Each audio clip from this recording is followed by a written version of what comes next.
that could do it. Okay. Because you can doesn't mean you Most should. of you came back. Excellent. Never sure if that's going to happen or not once you give people a break. So thanks for coming back. We are working on getting it cooler in here. It's hot for me, but I knew it would be. But some of you up there have said it's hot as well. So Jim is taking care of that. And the women's restroom is now fully operational again. So if you missed your chance there, have at it. Okay, stewardship then. Stewardship. If you go with my definition, which of course you have to because I'm the one standing up here with the microphone and the marker, the arrangement of the parts to benefit all creation. The arrangement of the parts to benefit all creation. What does that have to do with mission then?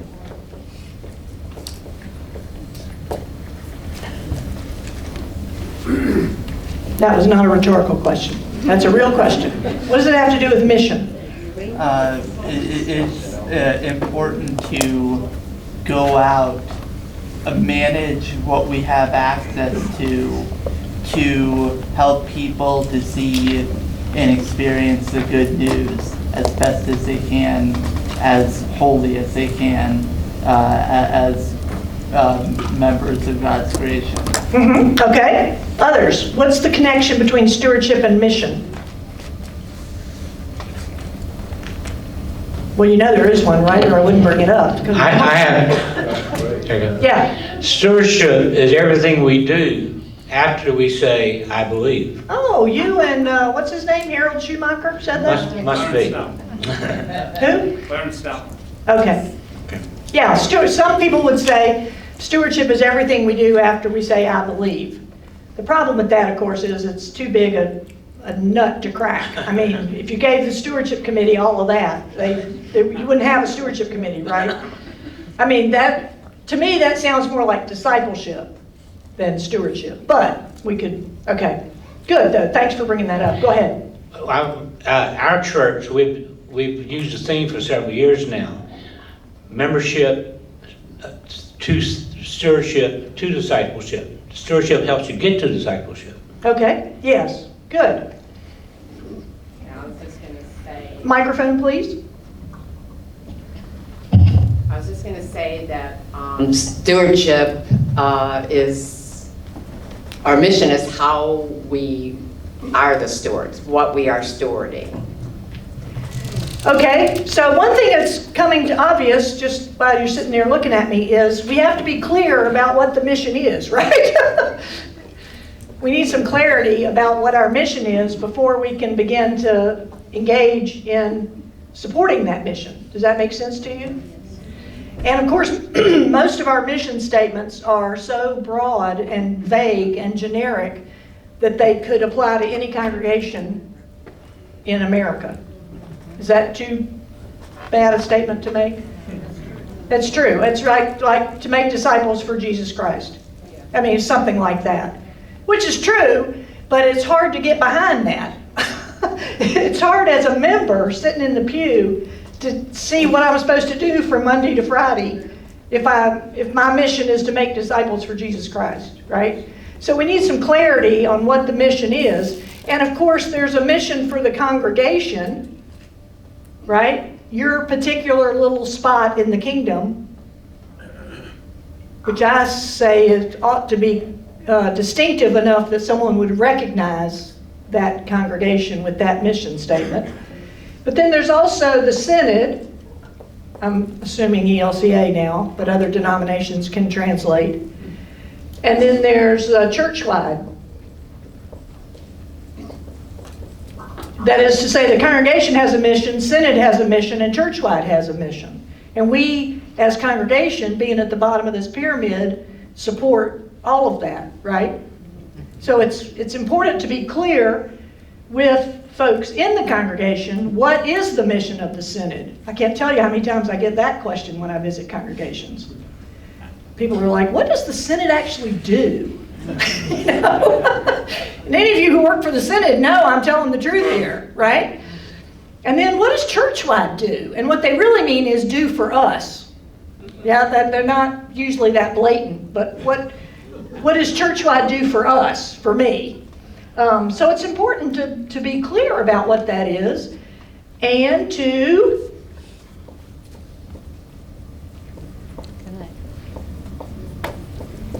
Why would that be the case? Yeah. communicate. Oh! So I would say stewardship supports the mission, right? That it actually works from mission back to stewardship. Because once we're clear about the mission, then we can work on arranging the parts to accomplish that mission. We don't arrange the parts just for the sake of arranging parts, right? We arrange the parts in order to accomplish the mission with strategies in mind, goals, strategies, etc. I'm moving into management language now, but you know what I mean. And so communication is a huge part of that, right? To communicate what the mission is, and then to begin to work backwards to communicate how the parts are being arranged and how that particular arrangement will accomplish the mission. Does any of this make sense? Or am I just, okay. Yeah? Yeah. And so many times we just start here. We think the mission is to raise money. Guess what? People don't give just because you tell them you need to raise money, right? They need a compelling mission. Compelling mission. How do we communicate a compelling mission? What are some methods for doing that? Coming up with a compelling mission? Coming up with a compelling mission would be a good place to start. Right, why do we exist, right? Why are we here?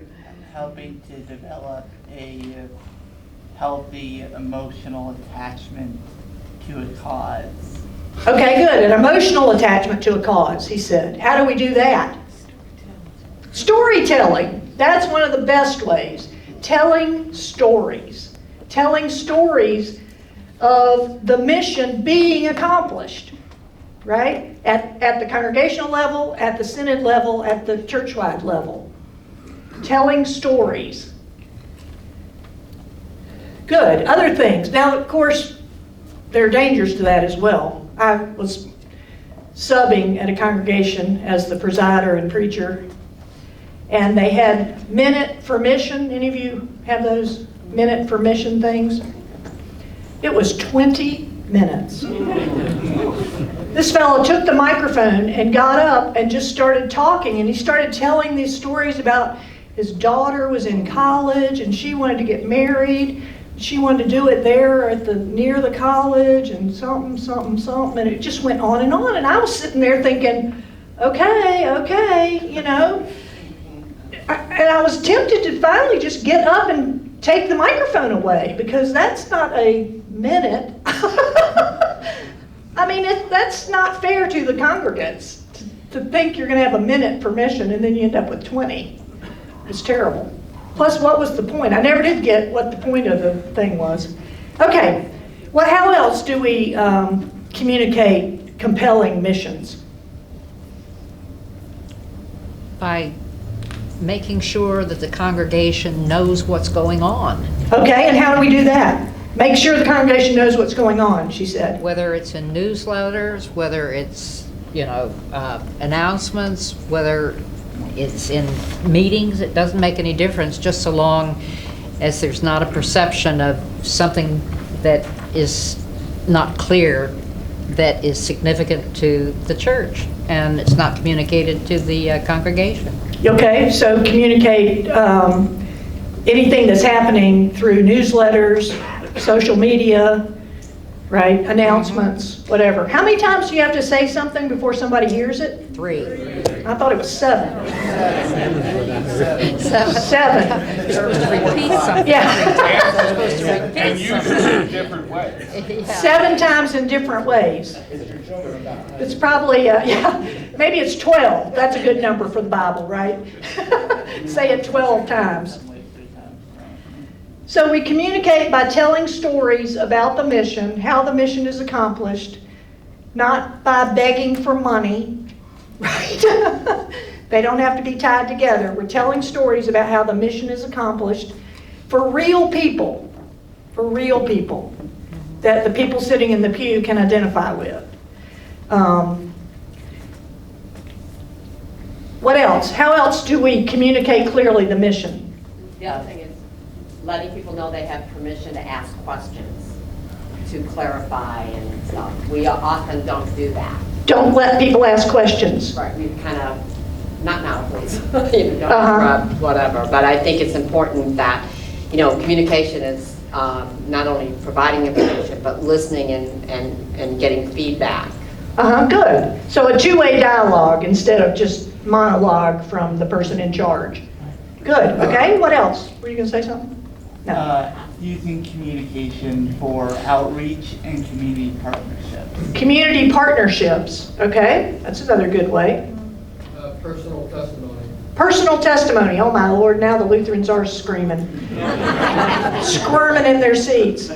I would agree with that as long as it doesn't take 20 minutes to begin, really. I mean, it has to be rehearsed. I would say it even has to be vetted by either the pastor or somebody, the stewardship committee or somebody needs to hear what's going to be said to make sure, first of all, that it's gospel, that it's not do this and then God will love you, right? Or I did this and now God loves me so much more because I come in and fold the bulletins every Wednesday. I mean, whatever, right? So it has to be vetted and it needs to be rehearsed and well done. Because nothing turns people off, I could say this, right? Nothing turns people off than bad presentations. Okay, please give me a hint, an idea that that's not happening. Okay. Okay, Matt. I would say, these are all good things that you have to communicate, but I would say always do it with interest and excitement, so that people are going to pay attention to it. They're not just kind of flat. Yeah, flat monotone doesn't work most of the time. Mary's had her hand I was up in the just going back. to say preaching. Preaching, there's an idea. Preaching what the mission is and how it's being arranged and accomplished, right? Celebrate the good things that are happening in the congregation. Celebrate the good things and not necessarily dwelling on what we would call, right, the bad things or the weaknesses. Celebrating strengths is much more effective than bemoaning weaknesses, right? I mean, we know that, but somehow we always everything turns into what we need, not a celebration of what we're doing. Yeah. You'd be a living individual example. Okay, good. Say more about that. Basically, live the life as a steward, communicating the mission.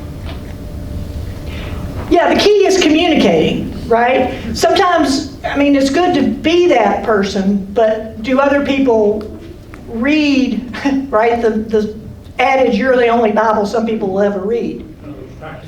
But are they getting it? That's the key. It's not enough to just do it. Are they getting it? Let me tell you this quick story. When I was in seminary here in the early 90s, Trinity Cathedral downtown, maybe they still do, had a breakfast every Sunday morning.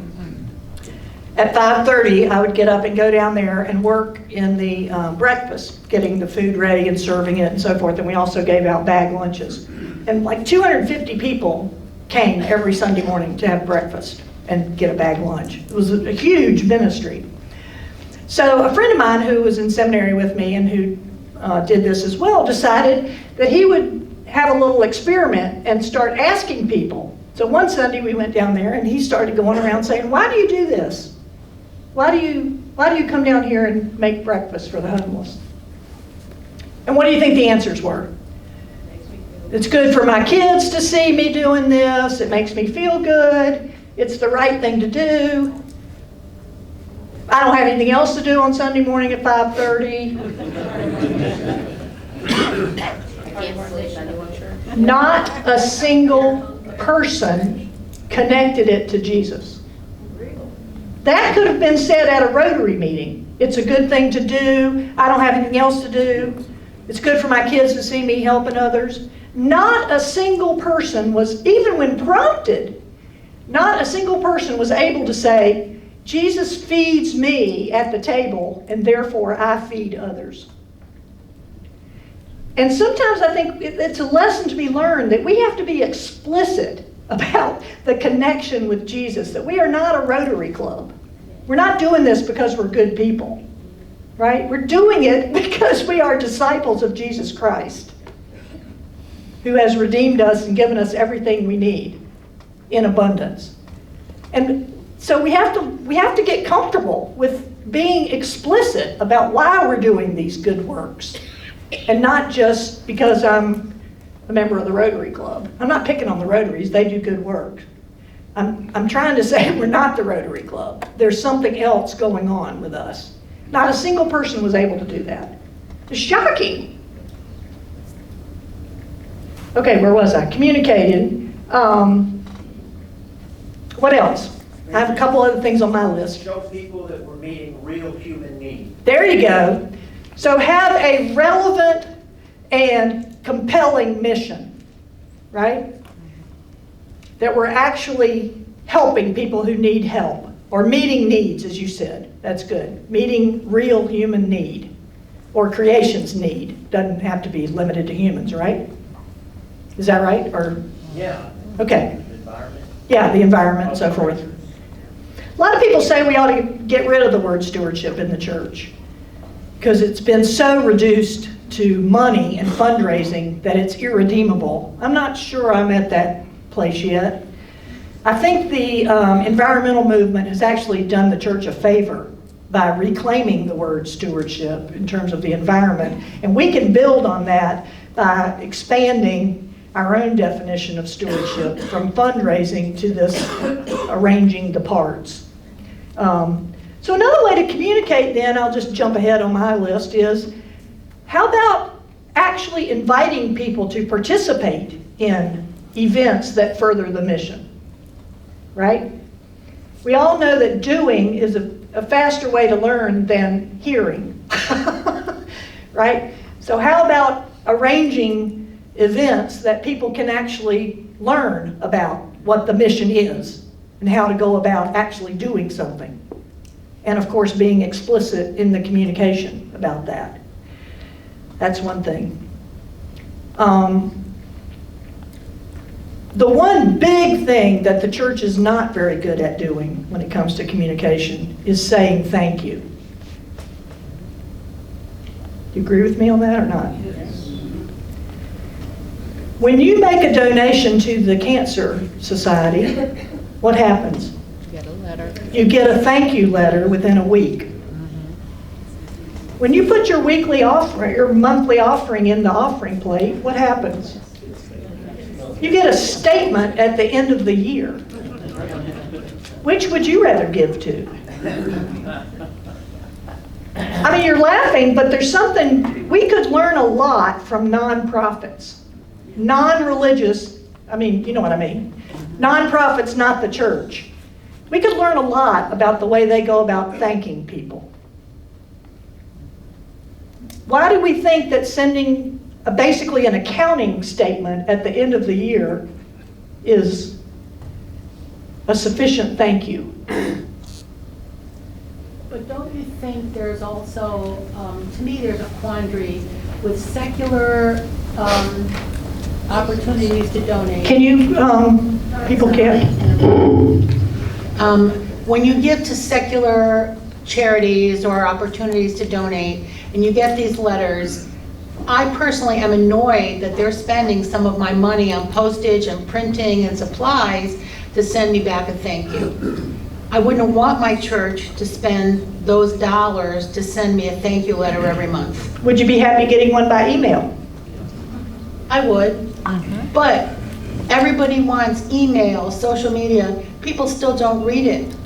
We send our bulletin out by email. We send our newsletter out by email. Most of the people in the congregation don't ever read it, and they don't know what's going on. And we make announcements at church on Sunday. I don't see how it's effective, and when you do all of these other strategies, there's a cost to those as well. Yeah, there is. But the benefit, Frustrating. I mean, yeah, I know what you mean. It's not easy. If it were easy, you wouldn't need to be sitting here all day listening to me, right? You'd be out there doing it. I mean, let's be honest about it.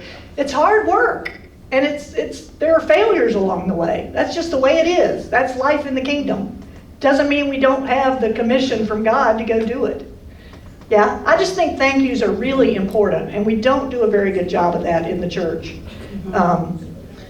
Yeah, I would agree with you on that. And I think we do send out thank you letters or somehow acknowledge people, always privately, of course, you know, if they give $10,000 or if they give $100,000. But for the people who give $10 a week, every single week of their adult life, you know, and that with that regularity, and I think, you know, just putting a little announcements that say, you know, even in the place where we say the offering in the bulletin to say, thank you for your faithful stewardship, even that, you know, helps.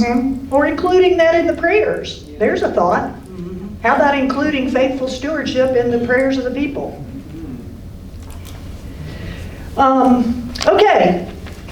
So there's lots to learn about being creative in ways that support the mission. In the congregation that I was in Gettysburg, we actually changed the name of the Stewardship Committee. We debated, I mean, we had a long discussion about this, because I just said I think we can reclaim the word. But we changed the name to Mission Support. Mission Support. And it was an attempt to, first of all, to connect it to mission by having it in the title, and then to broaden the notion of stewardship from just the fall campaign to something broader, right? So we called it Mission Support. And we started writing thank you letters. Maybe every 2 or 3 months, we would send out a thank you letter, talk about what was going on, thank you for supporting. We started having a little brief 2-sentence announcement before the offering, saying, you know, God has given us tremendous gifts, and now we offer them back to God. I mean, just something like that as a way to try to connect in people's minds the offering with the mission. We had, I think this is a great idea, we had a blood drive. The Stewardship Committee put on the blood drive. How does that make any sense? Because you're stewarding something you have for the benefit of others. You see, it helps broaden the notion that it's not just money.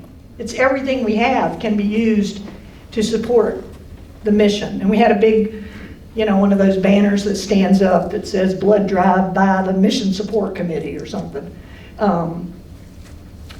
Yeah, okay. And we started having video storytelling.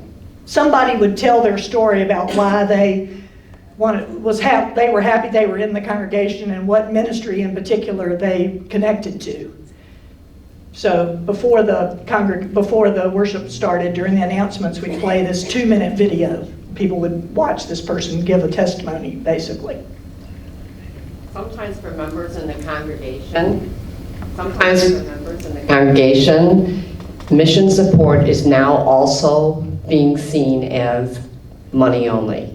Because the Synod asks for your annual mission support dollars, it asks churchwide talks about that, and so even though we may understand it broader, it's beginning to also mean the same thing in people's minds as stewardship did. We actually got the idea from mission support that we send on to the Synod and then on to churchwide, because we were trying to say the mission support dollars that the congregation sends to the Synod and then on to churchwide support the mission of the Synod and the mission of the churchwide. That's why it's called mission support. Right. So then we actually looped that back and said, well, now we have mission support for the congregation's mission.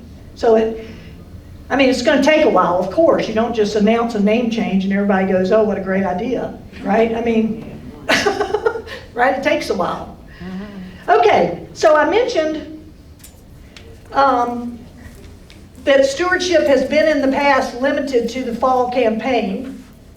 So now I want us to think about what are the pros and the cons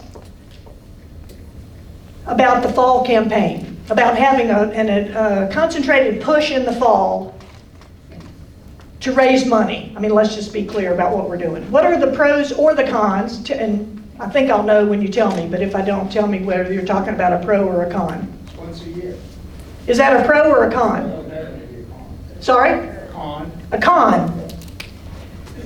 One time per year. Did that in October and people don't think about it. That's Oh, it. so You the- talk about it for 4 weeks or 2 weeks or however long, and then you don't talk about it ever again, you know? It also occurs at a time when there's an expectation of heavy expenses immediately following, and people may not feel that they can increase the amount of money there. So that's a con. That's a con, So it precedes, you're saying, Christmas. yeah.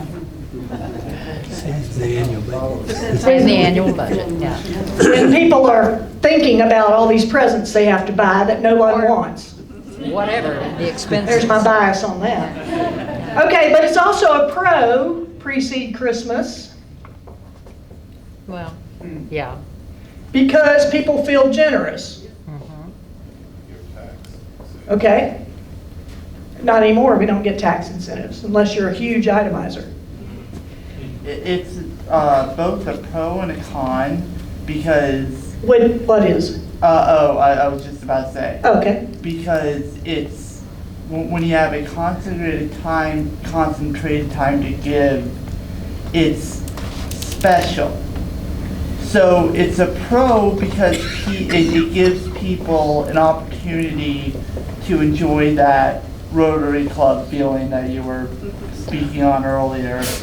But it's a negative thing because it's not normative. Okay, good. So we have a chance to have a special theme, right, in the fall. And actually the lectionary, the Revised Common Lectionary, lends itself to that really well. A lot of those passages in the fall are about stewardship in one way or another. Gives a chance to have a special expert come into the congregation for Stewardship Sunday, another thing I don't think is a good idea. Why don't I think that's a good idea, to bring a stewardship in on Stewardship Sunday, stewardship expert? I know that's when I need to take vacation. It says the pastor is not, the preacher is not willing to talk about this, so somebody else needs to come in and talk about it. And it focuses on money again. And it focuses on money again. So please don't ask me to come for Stewardship Sunday. I'll be happy to come some other time, but I don't want to come on Stewardship Sunday. Okay, Stephen said a con is it's focused on budgeting. I assume that was a con. Yes. Okay. And by that you mean the annual budget, right? Yes. So by being focused on the annual budget, why is that a con? Say more. That's not what stewardship is. Stewardship is on giving because of Jesus, not giving because of the lights. Because of the lights, yeah, to keep the lights on. And, you know, studies have shown that people don't give to a budget anyway. I mean, that's about the least compelling reason to give, is because the budget needs it. Really? Peanut gallery. Peanut gallery up here. Speak. I think it's a pro to have the fall campaign so that we can understand what ministries of the many things we want to accomplish in our community and in our church we can fund. So we wouldn't have any idea how to allocate money to those ministries without a campaign. Okay. Other people in the peanut gallery. I think once a year focus on stewardship divorces stewardship from discipleship, and it's a main component of that. I mean, it should be a faith formation exercise year-round. Okay, good. Yeah. More of a practical thing, but during the fall in South Carolina, many households are in Clemson. And that's just being honest, truly. Some will say that's a con because of the football schedule, depending on where you live. In other places, it's a pro because attendance tends to go up in the fall. As people think, okay, school is back, I'm making a resolution, this year we're going to go to church, right? I know you have families like that. And then they start out in the fall, great guns, and then as life kicks in, right, things happen. Back to this budget, the annual budget, I wanted to say too that what this does is there are 3 pockets of giving that we ought to be arranging the parts for, that we ought to be stewarding. One is the annual budget, which comes out of people's annual income, right? Current income is what generally funds the annual budget. When people make pledges, right, they do it out of their sense of what their annual income is going to be. So that's one pocket of giving. But the second pocket is savings. And so those gifts are usually stewarded in the idea of special needs, capital campaigns, right, whatever the special need might be, youth trip to New Orleans, I mean, whoever, whatever. So special needs, that money usually comes out of people's savings. So that's the second pocket of money, pocket of giving. And the third is legacy giving. We've probably done the worst job on this, is educating people, talking to people about legacy giving, that is in their wills or trusts or whatever documents they make up for when they die.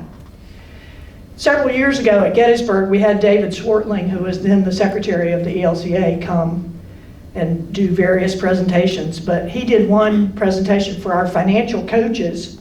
We had all the financial coaches that work with the students come together, and David talked to them. And I still remember, this was maybe 10 years ago, but I doubt it's changed much.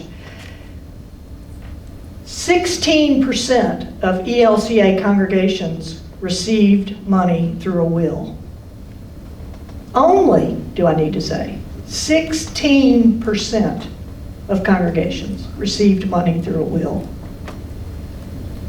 We just don't talk about it. We don't ask for it. We don't have sessions. We don't put on events of legacy planning or even funeral planning. I went to one of those one time. That's really fun. It is. You get a group of people together. You have ELWs or whatever your hymn book is. You have Bibles spread out. And you start talking with people about what verses would you like at your funeral. And people start, oh, I want Psalm 23. Oh, yeah, I want that too. I want that thing about, I go to prepare a place for you. Yeah, that's in John 14. Yeah, I want that. I want, and this synergy develops that's really incredible. And you start talking about favorite hymns and what do you want. And it really turns into something quite exciting. And then, of course, you have that on file in the office. And their significant others have it as well. But that's a time to, talk about legacy giving. And the ELCA gift planners are happy to come and do this with the congregations for free. They'll come and put on workshops. We had somebody come to Gettysburg. They even paid for the dinner, invited people to come. I mean, it's an amazing gift that we have through the church-wide mission support, that they'll come and do that for us. What other pros and cons? Yeah. If you tie in your year-end giving with something like time and talent sheets at the same time, like my church does, you can sort of connect the financial part of stewardship with the other things you're giving, your talents and what sort of roles you're going to do in the church for the coming year. So if we use this as a time to focus on stewardship dollars, we can add in time and talent. But then, I heard somebody say, but then you got to use that, right? You got to follow up with people and invite them to something that they will want to take part of, and not overwhelm them. Oh my Lord, When I first got to Gettysburg, I filled out one of those sheets. Hey, people calling me 2 or 3 times a week. Come and do this, come and do this. No, I just said I was interested in it. I didn't say I wanted to be on the committee. Right? There's a difference between being interested in something and being on the committee. And most people don't want to be on the committee, right? You know that already.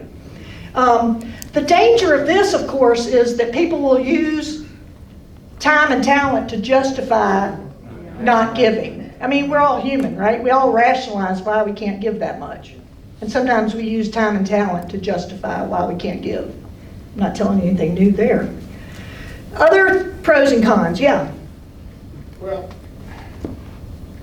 I think there's a lot of things that are recorded in discussions and things like that. I can't hear you. If I can't, I know they can't.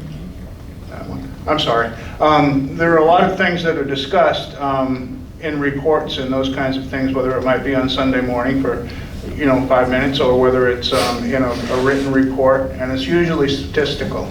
Right. But we don't see who we're helping or how we're helping. We don't see the face of that person. We don't see their family and their kids. We don't see the raggedy clothes that they wear or the empty cabinets in their kitchen. And I think if we saw those kinds of things, things would change. It's good to say that there might have been, 350 families got Thanksgiving dinner.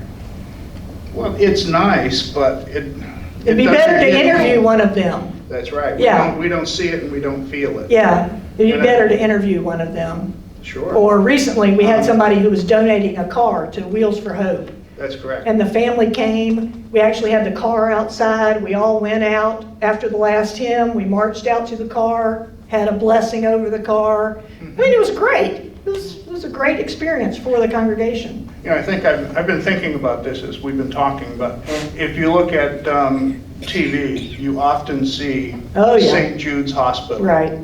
We see who they're helping and how they're helping and why they're helping, and we see the kids that have been helped and the smiles on their face.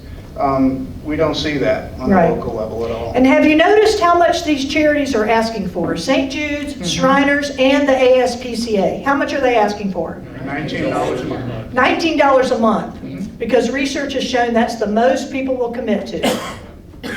If you hit $20 a month, they can do the math too quickly and realize that that's almost $250. I'm serious. But $19 a month is still in the teens in their heads. So, and it's hard math to multiply anything by 19. Okay. Yeah.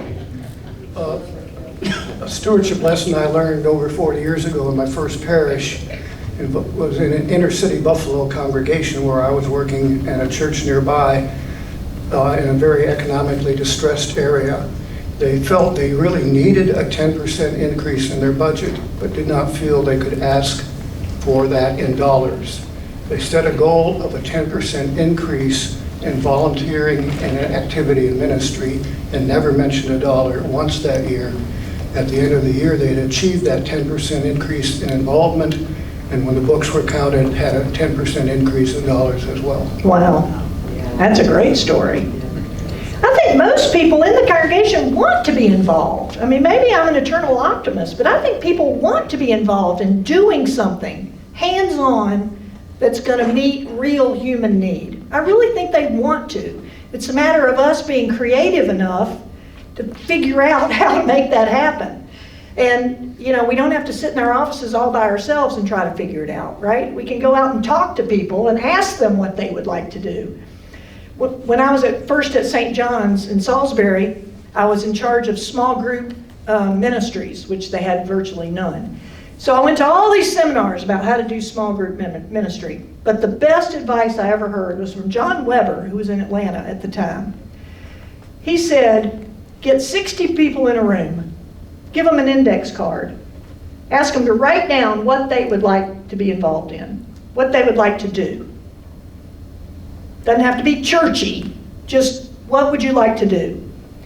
Then have them turn the card over and write down the names of 4 people that they know in the congregation that they think might like to do that too. And then you authorize them to go out and do it.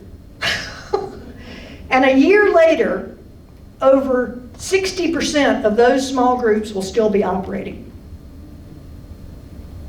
Now that's a different model from sitting in my office trying to dream up what some small group would like to do, right?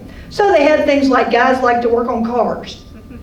So they started getting donations of people would give their, clunkers, and these guys would fix them up and give them to whomever. I mean, just stuff like that. It didn't have to be churchy. It was really interesting how that just asked people what they want to do and then authorize them to do it. That's the key. As part of the church's ministry, I'm talking about. So whether you have a kind of like a vocational service, at worship, where you bless people who are going to go work on cars, or you bless people who are going to grow tomatoes, or whatever they like to do, take flowers to the hospital, whatever it is, the fact of authorizing is key to this process. Because otherwise they don't get the connection with the congregation, and the congregation doesn't get the connection with these people. Okay, I'm off target now. It's time for lunch, yes. So, the purpose of this is to convince you, I hope I've convinced you, maybe you thought this before you walked in, but the purpose of this is to convince you that stewardship needs to be a year-round enterprise. Yes? Yes. So this afternoon, that's going to be our focus, is working on how to think about stewardship as a year-round enterprise. Okay? Are you willing to come back? Yes. Okay. We're going to feed you.